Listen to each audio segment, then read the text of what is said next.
We are going to talk about push notices, the power of the push. And this is something that everybody needs to do. It's the best reason to having your app on the phone. It is better than an email. Not saying there's anything wrong with email marketing, but I'm talking about from using your app. So as far as the push notices, let's just take a minute and let's talk about your habits, your own personal phone push notices, the ones that you get from apps that you have on your phone. What's your thought process? Do you like getting them? Do you not like getting them? Do you find some apps are notorious for sending too many? How do you react when you get those push notices from your apps? Well, I'll just go. When I got my new phone last year, at first I didn't know what they were. So I was like, oh my God, this is annoying. So then once I kind of got over that and realized what they were, now I kind of rely on them in a way, like especially if I have like a favorite YouTuber, because I do watch things. I subscribe to things on YouTube, meditations, whatever. So now it's kind of like, oh, I didn't get a notification for it. So I don't find them to be annoying anymore now that I understand what they are and how they are useful in regards to just grabbing my attention for the stuff that I want to see. So I do feel it's more tailored to what I want to see for the most part. Obviously, there's some stuff that, whatever. But yeah, it's things I've subscribed to, people I like, that I get the little notification for. So I don't find them ever to be like, oh, someone's doing it too much. It's just when it's valid, when it's, something compelling. I think that's important. So, and no one's doing that like every day. So that's okay. And I think you hit on something very important. When you're setting up your push notices, you want to make sure that it's for purpose, for a reason. You don't want to just be sending them out because you can to get somebody's attention. Right. Tammy, how about you? How do you feel about the pushes on your phones? Yeah, I don't feel like I get a lot at all, so it's not annoying at all. But yeah, and like Melinda said, I feel like it's more just the ones that are necessary. Yeah. Personally, I found that some of them, I turned off the notifications because they were from Facebook, LinkedIn, all of those that every time somebody posted, I got a push notice. And so I switched around, and that's the beauty. Everybody can discern on their own phone how they want to handle the push notices. So, for example, on LinkedIn, I took it off, but I want to see the icon. Same thing with my Facebook page manager. I want to see how many notices that I have. So I want to know that something is there with like a red number, that I've got 2, 3, 4, 5, whatever. But I don't want to see it coming across my phone. I don't want my phone to be binging like crazy because, if you keep your Facebook one on, it's going to bing all the time. Right. All the time. Every time somebody likes something of your page, it's like bing, bing, bing. So I shut those off. But then the ones that I've kept are the private apps, like Brilliant Breakthroughs. They send out a push notice every Thursday at 10 o'clock. You can count on it. The ones that you want to be careful about is being annoying, where you're sending something out 2, 3, 4 times a day. Think of it like email. How often do you get emails that you're like, okay, enough, especially if somebody's doing a campaign and they're sending out emails sometimes 2, 3 times a day. Too much. Too much. You have to speak to your audience. That's the biggest key, is that you have to speak to your audience, because the push notice is really about engagement. So one thing that you can do with your push notices is you can, you both will be able to schedule them. We just talked about this. That's a feature that's being built right now to be added into both of your apps.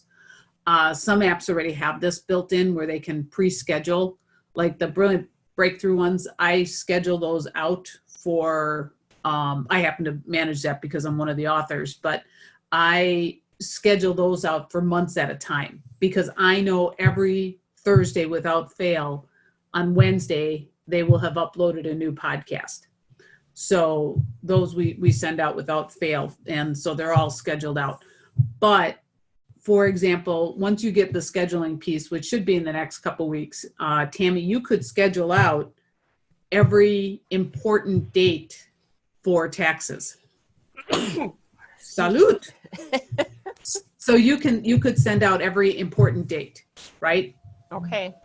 And that's about engagement. And then the other thing that you can do with a push notice is you can link it to something. You can link it to a tab within your app. So for example, Melinda, if you post every time there is a podcast, you can link it to the podcast tab within your app. Oh, so just pull, like they click on that and then it can pull right up. Right. People can then, they can decide if they want to get it coming across as a banner or if they just want it to be an icon on their phone, if they, however they want to get their notices, but this way they'll be seen. But the power of it is really to keep your people engaged, right? So Melinda, for example, in yours, if there's a bad weather storm coming, you've got the weather part in there.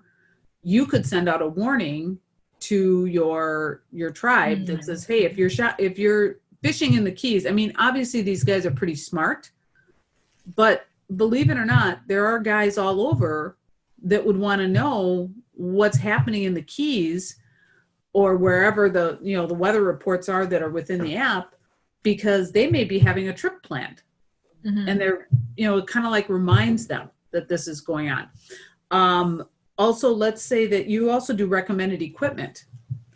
Let's say that there is something that Ryan wants to really showcase in his equipment, or around Father's Day or Christmas, he can send out, hey, check out our recommended equipment. Guys, tell your wives, or, ladies, for your husbands. It depends who's all got the app on their phone. But when you are talking to these people, you're talking to your audience, okay? Unlike Facebook, where you might be talking to the spouse of your audience on there, your app, you're talking to your audience. Mm-hmm. So you want to highlight when there might be a special, or if Ryan is starting a course. Now, right now, Ryan's courses are all on demand, correct? He doesn't run any live courses? Correct. Mm-hmm. Okay. Yep. So if he wants to kind of promote one. Yeah, like a new one just came out. Yeah, just like I just want, yeah. Yep. Like he could do, honestly, he's like, there was so much content that flows through us that he could probably do a push notice every day. Yeah. So, yeah. So for us, it's like, yeah. So can people can manage, like if they only want to get the fishing report, or if they only want to get the podcast, or they want to get everything, they can manage that, right? They should be able to. Okay. Yes, okay. That it can be split into categories and groups. So that's part of it. Okay. So the timing is part of the push notice. That's really important. The other thing that you have to be very mindful is, where are your target audience located? So you don't want to be sending a push notice out at 3 a.m, because some people keep their phones on and they hear that. And then they wake up and they're like all angry. You can't take that people are operating when and where you are. Now, I believe most of you are within the United States as your target audience. So you want to make sure that you're respectful, and when you set these up to go out, that you're not sending them at an odd time. My personal is, I usually don't recommend a push notice goes out before 8 Pacific time. And the same on the other end, not so late at night, so that people are annoyed. Mm-hmm. And that it's the timing of the push notice is really important. The other thing you have to look at is when during the week is a good time. Like Monday morning may not be a good time, Tammy, because you're dealing with a lot of business owners and they're not going to see it. But on Wednesday or Thursday, they will, right? Melinda, yours might be on weekends, weekend warriors, that you want to send them out. And again, I don't think I would send out a lot of push notices on Monday unless you had to, unless there was something that you really wanted to. And that's the other thing. If you are doing one of two things, you can schedule them for when you have something regular. Like how often does Ryan do a podcast? Once, sometimes twice a week. Okay. So but definitely once, always. Sometimes always twice. once. Okay. So even I wouldn't do it twice a week push notice if he does a special one. I would still only pick a certain time so that everybody knows to remember, like the day after, and say, catch this week's podcast, and people will know if they've listened to both or not. Mm-hmm. Okay. And that would be one way to do it. Same thing, Tammy, with yours. I would definitely set up the alerts for taxes. That I would definitely set that up, because that's, no matter what, everybody knows taxes normally are due April 15th for personal taxes, March 15th for business taxes. They still need to be reminded that that date is coming. Aspect. I would definitely set it up so that your push notices go out at a specific time when it's something that you do on your app very regularly. Okay. Now, as far as fun stuff, you want to make sure that you send those out random so that when people do see it, they go, oh, I need to pay attention to that. Okay. So you don't want it to be, oh, that's just their Monday message. Oh, that's just their Monday message. Right. Unless you're doing, like, some people do affirmations of the day. That's different, because that has a purpose every day at a specific time, having an affirmation go out. But as far as what you're doing for the courses and the reports and the whatnot, I would definitely stagger that so that it's not going out all the time. There's nothing that says, Melinda, that you guys, and Tammy saying, doing 2 push notices a week is too much, but you have to get the feel for your audience. Mm-hmm. And I always get back to think about your own habits, right? Mm-hmm. So let's talk content of what to put in there. A push notice is like a text. It's not meant to be long. If you're going to send somebody a very long text, you might as well send them an email, right? Also, usually when you get a push notice, only 3 lines show up. It can be longer, but typically when the notice comes across the phone, it's not too long. In fact, I'm looking at mine right now, and there's 3 lines that came across my phone. Now, everybody's device is different, right? Everybody has different sizes devices, everything from those small little tiny ones to mini tablets, basically. But you want your first few words to capture the attention of why they want to read more. Okay. Okay. And like everything else, you want it to grab their attention. So give me an example of what might grab somebody's attention on a push notice for yours. Go ahead, Tammy. Ooh. How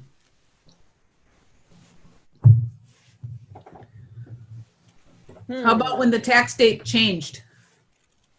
Oh, yeah. Right? Or tax day extension. There you go. There you go. And also, what about unemployment? Unemployment is taxable. So you do a little spot in your frequently asked questions about taxes. You put in there that unemployment is taxable. A lot of people don't realize that. Right. And the same with the, whatever they called that thing that we got, that bonus money from the government, whatever. Oh, yeah, People the don't- stimulus. The stimulus, thank you. People don't realize that that's going to be taxable. Right. They have no clue. In fact, they're going to be quite surprised when that happens.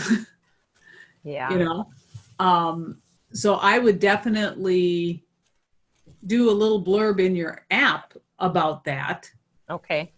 And then I would do a push notice so people know, and I would do that particular push notice not only now or possibly when quarterlies are due, right? Which I think they were just due July 31st. But I would definitely do that towards the end of the year for planning. Don't forget, this is going to be counted because some people do their taxes right away in January off of their W-2s and they think they've got everything they need and they're going to get a 1099 on it, but they don't realize that. Yeah. And then what you can do is you can send it straight to the frequently asked questions. Okay. So add that as a frequently asked question, and then you can point them right there, and then they'll see other parts. It gets them to use your app. That's the power of the push. Mhm. It gets people engaged on your app, right? Yep. So Melinda, how about you? What would be something that would grab people's attention? We have within the all podcast? sorts of headlines and headings that we use for podcasts, and obviously we'll have them for fishing reports. So yeah, I mean, Ryan comes up with stuff, all his course titles. So yeah, it would be an announcement. Announcements would be what it would be primarily. So Yep. yeah. And then even with the course, you're going to have little blurbs so people will be able to see that's, of importance. And I get it with fishing, there's all kinds of fishing. I mean, there's, everything from fishing that you throw back to the deep sea fishing to the big, fishes and everything in between. So I can see where Ryan's content would be totally different. I've got to believe that when you're out on a charter and you're catching a huge fish is a lot different than sitting in just a little boat on a lake catching, your walleye count. I'm assuming the fishing style is different. Oh, it's 100%. Yeah. Yeah. Yeah. And so you'd want to, kind of mix that up a little bit if Ryan's touching on all of the different styles in his fishing. So that would be some things to look at. And then again, if has certain equipment, might be something brand new that you guys are supporting, send it out. Might be sponsor. Yep. I get it. Yep. Yeah, exactly. And you can easily get sponsors for your app as well. Because of what you're doing, especially once you build the audience. Tammy, I'm not so sure about the sponsorship from an accounting view because there are certain laws and things that you guys have to follow because it is financial. But there are ways to support your app in a different way when some of the organizations that you support, like Habitat and the Rotary, that if they're running special, different things, you can send out push notices on their behalf. Oh, okay. And get people's attention to realize you guys are more than just a CPA firm. You really are. You're a good sized firm with a hometown friendly feel. I mean, that's right. That's really what you guys are. And that's why I enjoy working with you, because I don't feel that I'm overloaded with all the accounting. Let's face it, most people don't have a clue what numbers are. Oh, yeah. And they don't get it. But they want somebody that they feel they can know, like, and trust. Right. And that's what a push notice does. It gets people to know your business and why you want to do more business with them. Okay. Is all this making sense? Absolutely. Yeah. It's a lot of good tips. Awesome. Yeah. And then I know, like, the chamber is going to be listening to the recording, and a push notice for the chamber. Now, the chamber's app is, I think we've touched on this before, is not about chamber and chamber events. It's a consumer app. It's a bunch of coupons and doing business with, etc., they have something new almost every single day. But if they were to send a push notice out every single day, you'd shut it off. And that's what you don't want to have happen. You don't want people to shut off your push notices, whether they're getting it as a banner, whether they're getting it as an alarm, or if they're getting it just as a number to say, hey, there's some activity going on here. You don't want people to shut it off completely. But if the chamber were to send out a push notice every single day that there was a change, it would just, people would shut that off. So what they can do is they can send out one a week, maybe stagger when they send it out so people aren't too accustomed to it. I don't think I'd want to be accustomed to having theirs every Monday, because at that point it'd be like, yes, I know, check the app for new specials, check the app for new specials. But maybe to kind of, you know, turn it up a little bit, and for them to say who's having the special or what new stuff was added in. You know, like you can take their app and go to a little spot that we have here called Corner Bakery. You can show them the app and you get a free treat out of the case. No matter how many times you use it, you just go on in, show it to them, they punch in the code. There you go. And it's really cool. But what you don't want to do is have that be showcased all by itself. So I hope that's making sense. Have I sparked any specific questions on the push notices? Just how to do it. Yeah. Yeah. It's one of those things that what you have to do is you have to schedule it in your day. And you don't have to schedule it so that it takes time every day. You know, once you two have it set up where it can be scheduled, you can literally take a half hour and schedule out the whole month, and then realize that you still can go in and do the ones that are specific. Like right now, Melinda, the tropical storm that's working its way up north, you might have wanted to throw something in originally that this is what's happening. You know, be careful out there, watch this, check our weather, and just remind people that the weather is on your app and that they can, you know, learn a little bit about it. And that might be something that you can't schedule.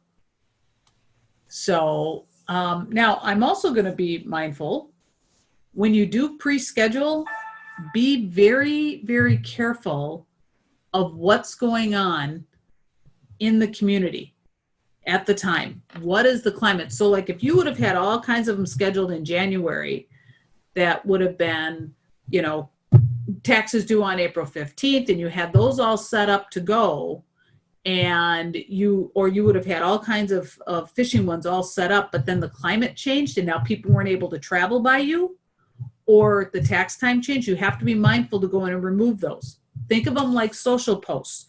If something has changed, you have to be able to adapt to it, and you'll be able to delete push notices that you had scheduled if they're not appropriate anymore.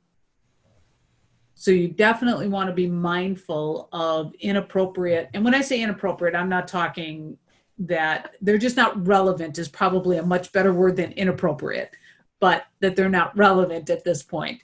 You know, especially like with the COVID thing that's going on. You know, what is happening for people to reach you, see you, etc. Like in Tammy's case, going into the office was a no-go. You know, all of a sudden everything closed down and people weren't supposed to be going into offices unless they had to. In fact, I think you guys were working virtual for a while. We were still coming into the office. Oh, you were? Yeah. Okay. There were some people here and there that worked from home, but the office still stayed open. And Okay. what we ended up doing was setting up like an area in our entryway where if clients didn't want to come into where we were working at, they could drop off their stuff in another area. Okay. But we were still normal business hours, everything. Then what you'd want to do is send out a push notice to tell people that. Mm-hmm. Safely drop off your information for us. Safely meet with, you know, your representative. A reminder, if you're coming into our office, please wear your mask today. Mm-hmm. You know, whatever that looks like for you. Right. Mm-hmm. Yeah. Mm-hmm. Yeah. Yeah. So Melinda, you got some ideas going? Yeah, I really just want to know how to execute. Like, what do we have to do to do it? Like, is it on the computer? Is it something on the On the app. your phone? Mhm. What it is that the majority of them, but I know in both of your cases, you have what they call an admin panel. Okay. And within the admin panel will be a spot to be able to set up your push notice. Everyone looks a little bit different depending upon how the developer sets it up, but normally you're on the back side of the panel, right where, LeVar was showing you how to update. Yeah. It'll be within that panel. Okay. Okay. Once he gets And it set up. it'll say push notice. And then, Okay. right. And then what happens, and let me see if I can give you some kind of an idea here. Let me see here. Where is it? That I can actually share the screen and show you this. Where do I have it?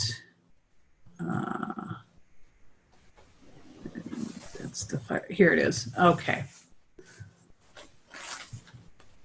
So let me share my screen here. So this is, Tammy, I'm showing yours. Okay. So it's that looks familiar. yeah, this is Tammy's, and right up here says push notifications, and she just types the message, and away it goes. Nice. then Okay. Right down here is showing where the messages were that have been sent out. So right now hers only goes immediately, but you just type it in, send it out, and it's done. So then how do you schedule? You will be able to schedule. We just had this conversation with LeVar. Oh, okay. He'll be adding that piece in. Okay. He just has to write it. So he's got to write the code for this one because he actually wrote these. Some places use like a template version that the admin panels have this all in already, which is what I do for Brilliant Breakthroughs. So theirs has a lot more steps, but everybody's a little bit different, but it's simple. So you'll be able to schedule it eventually. You just won't be able to do it now. He probably within the next week or two will have that updated, and then I'll let you know. And I'll probably shoot a little video for you to show you how to do it. And Melinda, you'll get a video as well to show you how to do it. I love doing videos for people to teach them how to do it because they're so great. Oh yeah, it's just really helpful. You can go back to refer to it. But then right within the message, you'll be able to link it to a specific area. So that's definitely something that you can do. But it's that easy. It's click, type, done. But keep them short. Keep them short. Don't get too wordy. Again, think about it like a text. I mean, other than maybe a conversation with a friend, have you ever gotten a text that's too long and you stop reading it? Oh, emails all the time. I'm like, oh God. All the time. Right. I've been told by people that they love my emails because I'm very concise. I get right to it. I don't put a lot of fluff in it. It's like, okay, we're all doing business here. This is what I need. This is what I need you to click on. Here's what you need. Boom, done. Next. So when you do that, like what you said, so let's say I typed a sentence. So then if someone clicks on it, I was just trying to see if there was one appearing on my phone for somebody else, let's say, right? But I don't have any coming up yet. So when you click, then it takes you to your app. So like if it says new podcast, blah, blah, blah, how to catch Wahoo, Ryan types that, publishes it, and then someone can click on that. It'll go right to the app automatically. Yes. So once they tap on it, it'll open up the app. And if you have the link within the message going to the podcast page. Okay, so put the link in there too then. Yeah.